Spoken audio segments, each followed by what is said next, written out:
নমস্কার বন্ধুরা, আজকে আমি রান্না করব খুব সহজভাবে নিরামিষ ওল ভর্তা। ওল সেদ্ধ করার জন্য কুকারের প্রয়োজন নেই।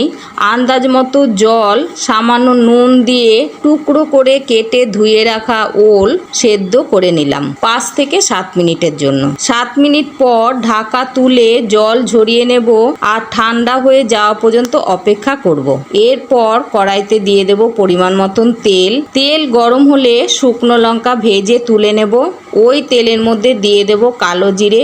এরপর সেদ্ধ ওল ভালো করে হাতে মেখে ওই তেলের মধ্যে দিয়ে দেব আর দেব আন্দাজ মতো নুন, হলুদ, সামান্য ঝাল লঙ্কা গুঁড়ো, ভাজা শুকনো লঙ্কা গুঁড়ো দিয়ে ভালো করে নাড়াচাড়া করে নিতে হবে কম আঁচে 3 মিনিটের জন্য। 3 মিনিট পর নামিয়ে প্লেটে রেখে ওপরে কাঁচা তেল দিয়ে নামিয়ে নেব আর দিয়ে দেব কাঁচা লঙ্কা, শুকনো লঙ্কা। গরম গরম ওল ভর্তা গরম গরম ভাতের সাথে পরিবেশন করুন।